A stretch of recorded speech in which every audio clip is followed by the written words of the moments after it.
Topic 1: Foundations of Strategic Economic Policy. Good day, everyone.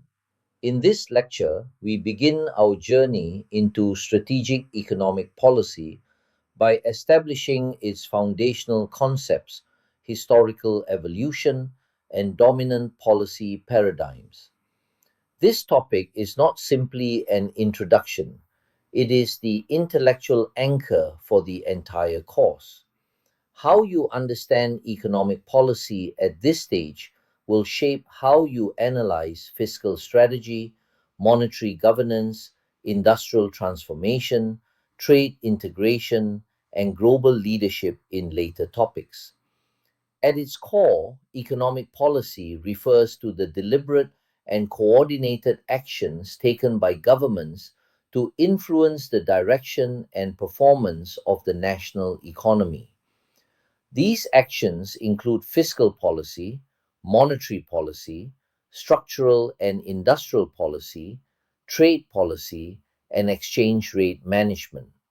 However, at the doctoral level, economic policy must not be seen as a collection of isolated tools.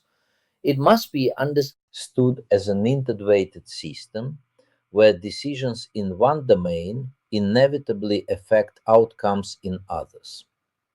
For example, fiscal expansion may stimulate growth, but it can also create inflationary pressure, influence interest rates, and affect external balances. Monetary tightening may stabilize prices, yet constrain investment and industrial upgrading. Strategic economic policy, therefore, is about managing interdependence, not merely optimizing individual instruments. This brings us to the roles of economic policy. In the short term, policy performs a stabilization role, addressing inflation, unemployment, and economic shocks.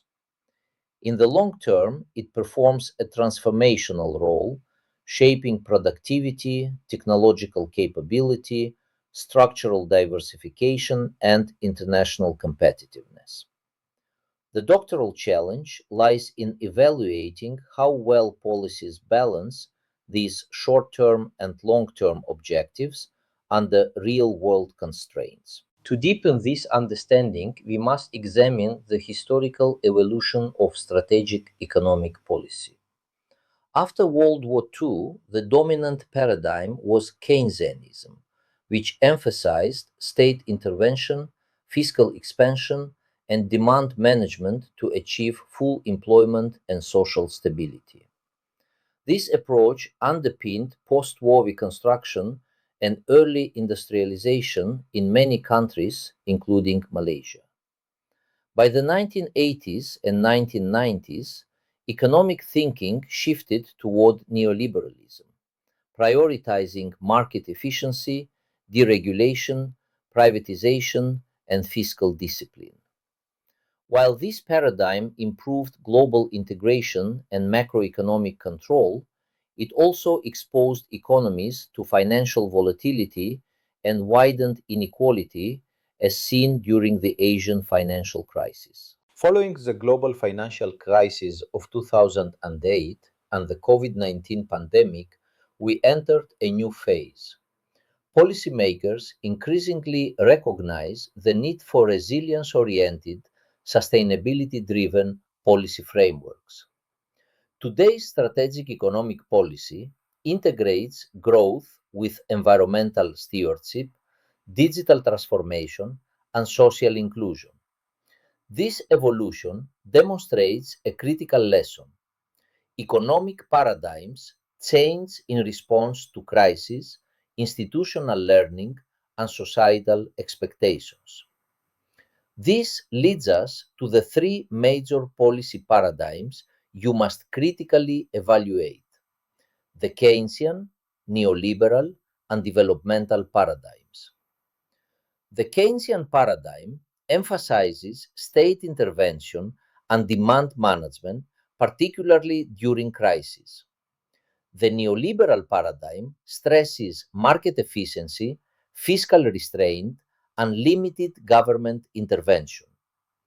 The developmental paradigm, often associated with East Asian economies, focuses on strategic state coordination to build industrial and technological capabilities. At the doctoral level, your task is not to choose one paradigm, but to diagnose which paradigm dominates a country's policy mix and whether that dominance aligns with contemporary challenges such as inequality, climate change, and digital disruption. In practice, most economies, including Malaysia, operate under hybrid models, blending elements of all three.